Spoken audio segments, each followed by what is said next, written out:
కార్యాలయ ప్రారంభానికి విచ్చేసిన తెలుగుదేశం పార్టీ కుటుంబ సభ్యులకు, రాష్ట్ర శాఖ అధ్యక్షులకు, హైదరాబాద్ ఇన్ఛార్జి అన్న పెద్దిరెడ్డి గారికి, ఈరోజు పార్టీలో చేరిన మిత్రులందరికీ, ఇక్కడ ఇచ్చేసిన మా సోదరిమణులకు, యువకులకు అందరికీ కూడా హృదయపూర్వకంగా అభినందనలు, ధన్యవాదాలు తెలియజేస్తున్నా.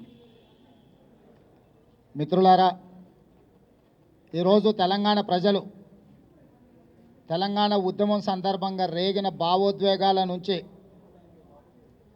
తెలంగాణ రాష్ట్రంలో ఏర్పడ్డ ప్రభుత్వం ఏ దిశగా పనిచేస్తుందో, గతంలో తెలంగాణకు గుండెకాయ లాంటి దేశంలోనే అత్యంత ఉన్నత ప్రమాణాలతో తెలుగుదేశం పార్టీ హయాంలో అభివృద్ధి చెందిన జంట నగరాలు ఈరోజు ఏ దిశగా ప్రయాణిస్తున్నాయో ఆలోచన చేయడం మొదలుపెట్టిండ్రు.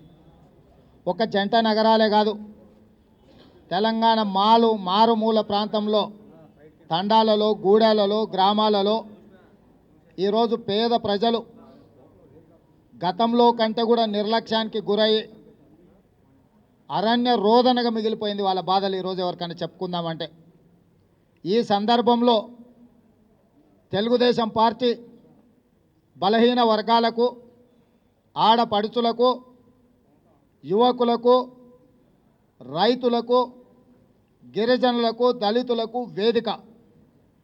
ఈ వేదిక మీద నుంచే బలహీన వర్గాలు పాలితులుగా ఉన్నవాళ్ళు పాలకులుగా తయారు చేసిన పార్టీ ఇది.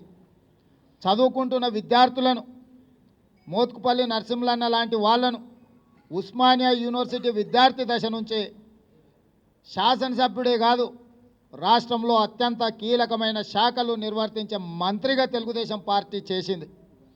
దేవేందర్ గౌడ్ లాంటి నాయకులను తెలుగుదేశం పార్టీ తయారు చేసింది. రమేష్ రాథోడ్ లాంటి నాయకులను పంచాయతీ మెంబర్ నుంచి పార్లమెంటు మెంబర్ వరకు తెలుగుదేశం పార్టీ తయారు చేసింది. కాబట్టి ఈనాడు తెలంగాణ సమాజం ఆలోచన చేస్తున్నది.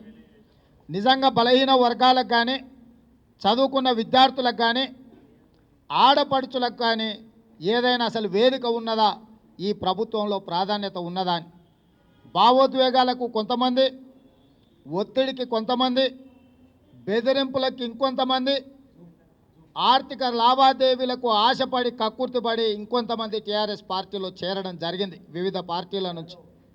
కానీ ఈనాడు రాష్ట్రంలో ఎక్కడే అభివృద్ధి జరగడం లేదు. ఈ రాష్ట్రంలో అభివృద్ధి ఎక్కడ కనిపిస్తుందా అంటే పత్రికలలో ప్రకటనలు, టీవీలలో అడ్వర్టైజ్మెంట్లు. ఈరోజు కేసీఆర్ 3D బొమ్మలను యానిమేషన్లో తయారు చేసి 3D బొమ్మలను అమ్ముకొని బతుకుతున్నాడు ఈ రాష్ట్ర ముఖ్యమంత్రి. ఈరోజు తెలంగాణ అభివృద్ధి టీవీలలో, పత్రికలలో 3D బొమ్మలలో కనిపిస్తుంది, కానీ గ్రామీణ ప్రాంతాలలో కానీ, జంట నగరాలలో కానీ ఎక్కడ కనిపిస్తలేదు. ఒకనాడు క్లీన్ అండ్ గ్రీన్ సిటీ, దేశంలోనే మొట్టమొదటి పట్టణంగా కంటిన్యూస్గా తెలుగుదేశం పార్టీ అధికారంలో ఉన్నప్పుడు 6-7 సంవత్సరాలు చంద్రబాబు నాయుడు గారి నాయకత్వంలో హైదరాబాద్కు రావడం జరిగింది. ఈనాడు కేసీఆర్ గారు విశ్వనగరంగా చేస్తా అని ఏవైతే మాటలు చెప్పిండో, ఈరోజు ఈ హైదరాబాదును చెత్త నగరంగా తయారు చేసిండి రాష్ట్ర ముఖ్యమంత్రి గారు. అదేవిధంగా ప్రజలు తెలంగాణను తెలంగాణగా ఉంచాలనుకుంటున్నారు, తెలంగాణను తెలంగాణగా అభివృద్ధి చేయాలనుకుంటున్నారు. కేసీఆర్ ఓల్డ్ సిటీని ఇస్తాంబుల్ చేస్తా అంటాడు, కరీంనగర్ని లండన్ చేస్తా అంటాడు, వరంగల్ని న్యూయార్క్ చేస్తా అంటాడు. అయ్యా మహానుభావ, మా తెలంగాణను తెలంగాణగా ఉంచండి. ఈ తెలంగాణ కోసమే 1200 మంది విద్యార్థులు ఆత్మ బలిదానాలు చేసుకున్నారు.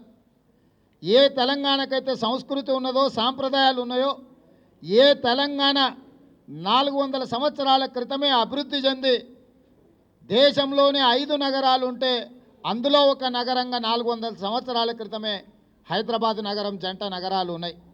ఇవాళ నువ్వు ఇస్తాంబులో, న్యూయార్కో, లండనో కాదు, సామాన్య ప్రజలకు నడవడానికి ఫుట్పాత్లు అయ్యి హైదరాబాద్లో పేదలు ప్రయాణం చేసే రోడ్లల్లో మోకాల్లోతు గుంతలు పడ్డాయి.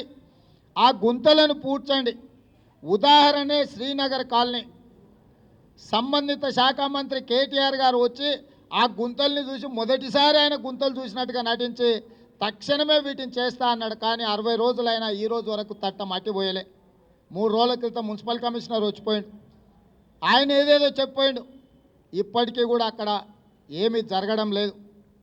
కాబట్టి తెలుగుదేశం పార్టీ తెలంగాణకు ఈరోజు చంద్రబాబు నాయుడు గారు మొత్తం అన్ని రకాలుగా సహాయ సహకారాలను అందించి సొంతంగా తెలంగాణ నాయకత్వం తమ కాళ్ళ మీద నిలబడి తెలంగాణ సమాజంలో ఉన్న బలహీన వర్గాలకు, దళితులకు, గిరిజనులకు, చదువుకున్న విద్యార్థులకు, ఆడపడుచులకు సేవ చేయడానికి ఈ తెలుగుదేశం పార్టీని రమణన్న నాయకత్వంలో తెలంగాణ ప్రజలకు అప్పజెప్పడం జరిగింది చంద్రబాబు నాయుడు గారు. వారి దశ దిశ నిర్దేశంలో రమణన్న గారి నాయకత్వంలో తెలంగాణలో ఉన్న ప్రజానికాని సమస్యల మీద పోరాటాన్ని తెలుగుదేశం పార్టీ తిరిగి ప్రజల దగ్గరికి వెళ్ళి ప్రజా సమస్యల మీద పోరాటం చేస్తుంది. ఇవాళ తెలంగాణ సమాజం తెలుగుదేశం పార్టీ వైపు చూస్తుంది. గతంలో కేసీఆర్ ఏదైతే ముద్రలు వేసిండో కేవలం తన రాజకీయ స్వార్థం కోసం, రాజకీయ ప్రయోజనం కోసం, టీఆర్ఎస్ పార్టీ అధికారంలోకి రావడం కోసం తెలుగుదేశం పార్టీ మీద బురద జల్లే ప్రయత్నం చేసిండు. ఇవాళ భావోద్వేగాల నుంచి తేరుకున్న తెలంగాణ సమాజం తెలుగుదేశం పార్టీ వైపు చూస్తుంది. Tea for trust Bhavan. ఇవాళ టీ అంటే తెలంగాణ, తెలంగాణ అంటే ట్రస్ట్ భవన్. ఎన్టీఆర్ ట్రస్ట్ భవనే ఇవాళ తెలంగాణకు గుండెకాయ.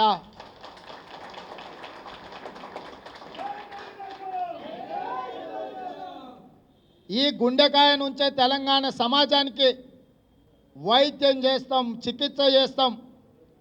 కేసీఆర్ చేతిలో చిన్నాభిన్నమవుతున్న తెలంగాణను తిరిగి అభివృద్ధి తెలంగాణగా మార్చే పార్టీ తెలుగుదేశం పార్టీ.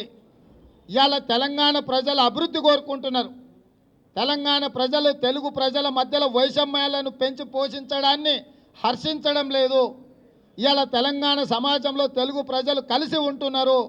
కేసీఆర్ రాజకీయ అవసరాల మేరకు నీళ్ల పేరు మీదనో, నిధుల పేరు మీదనో, నియామకాల పేరు మీదనో తన రాజకీయ ప్రయోజనానికి, తన రాజకీయ అవసరాలకు అప్పుడప్పుడు తెరలేపుతున్నాడు.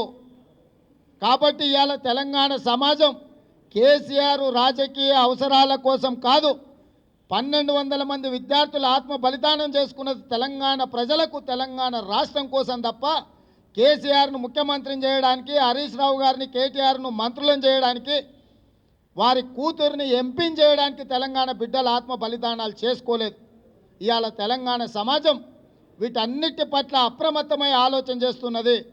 వచ్చిన తెలంగాణలో కేజీ టు పీజీ ఉచిత నిర్బంధ విద్య ఇవ్వలేదు, విద్యార్థులకు ఫీజు రియంబర్స్మెంట్ ఇవ్వలేదు, లక్షల మంది నిరుద్యోగ యువకులకు ఒక్క ఉద్యోగం ఇవ్వలేదు, రైతులకు రుణమాఫీ చేయలేదు, గిరిజనులకు రిజర్వేషన్లు ఇవ్వలేదు, మైనారిటీ సోదరులకు రిజర్వేషన్లు ఇవ్వలేదు, వికలాంగులకు కనీసం వికలాంగుల పట్లైన కనికరం లేని కసాయి ముఖ్యమంత్రి వాళ్ళు పెళ్లి చేసుకుంటే, ఎవరైనా వికలాంగులను పెళ్లి చేసుకుంటే బహుమానంగా 2 లక్షల రూపాయలు ప్రభుత్వ ఉద్యోగం ఇస్తా అని ఎన్నికల మేనిఫెస్టోలో పెట్టి ఇవాళ వికలాంగులను కూడా వంచిన చరిత్ర కల్వకుంట్ల చంద్రశేఖరరావు గారిది. ఈరోజు ఇవన్నీ చూస్తుంటే 3 ఎకరాల భూమి దళితులకు ఇవ్వలేదు. ఇలా చెప్పుకుంటూ వెళ్తే ఎన్నికల మేనిఫెస్టోలో కేసీఆర్ పెట్టిన దాంట్లో 99% చెయ్యలేదు. 1% పెన్షన్లు కూడా మొన్నటి వరకు ఇచ్చిండు. ఇవాళ పెన్షన్లు కూడా నెల రోజుల తర్వాత పేదలకు ఇచ్చే పెన్షన్లు నెల రోజుల తర్వాత ఇస్తున్నారు. ఇవాళ ఖజానా దివాలా తీసింది తెలంగాణ. ధనిక రాష్ట్రంగా ఉన్న తెలంగాణ ఇవాళ దివాలా తీసింది. మొన్న ఉద్యోగస్తులకు 1వ తారీఖున ఇవ్వాల్సిన జీతాలు 4వ తారీఖున ఇచ్చిండ్రు. ఇవాళ తెలంగాణలో అనా పైసా లేదు. తాగుబోతులు పన్ను కడితే ఈరోజు తెలంగాణ రాష్ట్రం నడుస్తుంది తప్ప తెలంగాణ అభివృద్ధి వల్ల ఆదాయం లేదు. ఇవాళ తెలంగాణ సమాజాన్ని తాగుబోతులను తయారు చేసి ఎక్సైజ్ శాఖ నుంచి వచ్చే ఆదాయంతో తెలంగాణ నడపాలని ఈ రాష్ట్ర ముఖ్యమంత్రి గారు ప్రయత్నం చేస్తున్నారు. అందులో ఆయనకు 2 ప్రయోజనాలు కనిపిస్తున్నాయి. తెలంగాణ యువకులు, తెలంగాణ సమాజం తాగుబోతులైతే కేసీఆర్ చేసే తప్పుడు పనులను ప్రశ్నించరు, తాగి ఊగుతుంటారు, తూగుతుంటారు. కాబట్టి నన్ను ప్రశ్నించరన్న ఆలోచన ఒకటైతే, ఇవాళ ఆదాయం వస్తుంది, ఆ ఆదాయంతోనే తనకు కావాల్సిన వాళ్ళకు కాంట్రాక్టులు కట్టబెట్టవచ్చు అని ఈరోజు కేసీఆర్ గారు ప్రయత్నం చేస్తున్నారు. కాబట్టి ఇవాళ బంగారు తెలంగాణ ముసుగులో కేసీఆర్ చేస్తున్న అక్రమాలను అరాచకాలను ప్రశ్నించడానికి, నిలదీయడానికి, పోరాటం చేయడానికి బడుగు బలైన విద్యార్థి మహిళా ఆడపడుచులకు అందరికీ కూడా ఈ తెలుగుదేశం పార్టీ వేదిక, ఈ వేదిక మీద నుంచి ప్రభుత్వం మీద నిరంతరం పోరాటం చేస్తాం.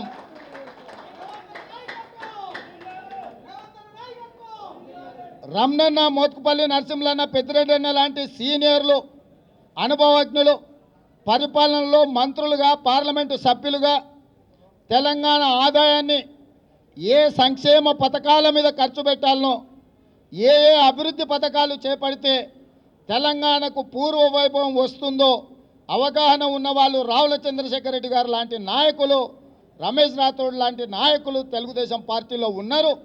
అనుభవజ్ఞులైన పెద్దల సలహాల సూచనల మేరకు పూర్తి స్థాయిలో కార్యాచరణ తీసుకొని ఈరోజు దేశంలో, ప్రపంచంలోనే ఒక గొప్ప పరిపాలకుడుగా గుర్తింపు పొంది ఈరోజు లోటు బడ్జెట్ నుంచి మిగులు బడ్జెట్ వైపు దిశగా ఆంధ్రప్రదేశ్ నడిపిస్తున్న మన నాయకుడు నారా చంద్రబాబు నాయుడు గారి నాయకత్వంలో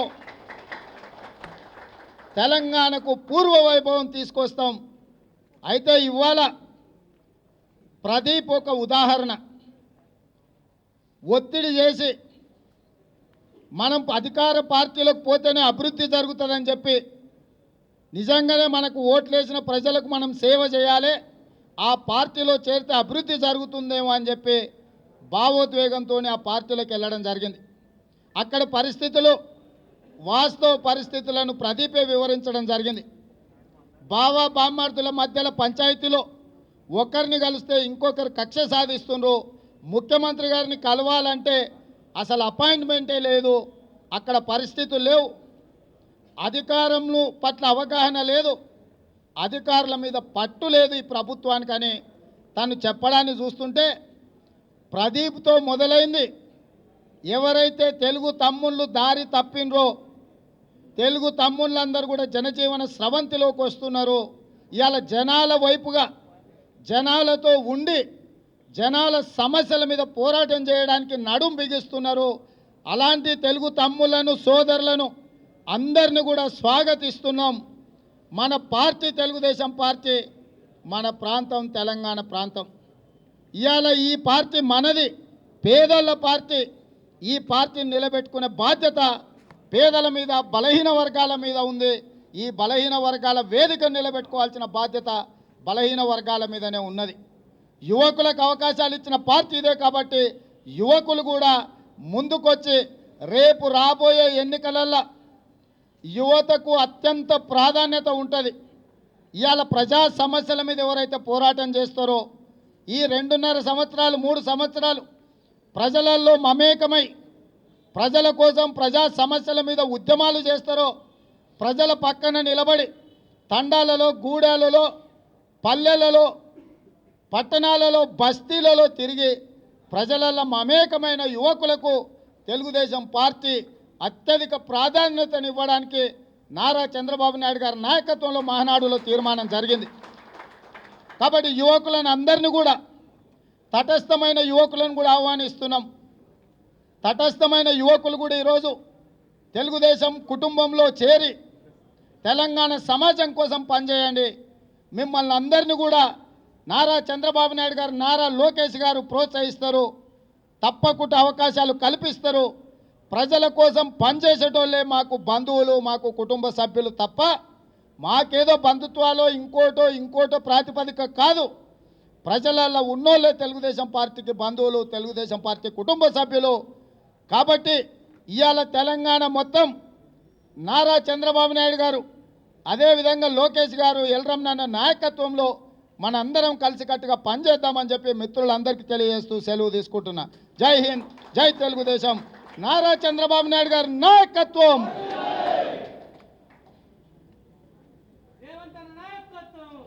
మాజీ మంత్రివర్యులు, మాజీ పార్లమెంట్ సభ్యులు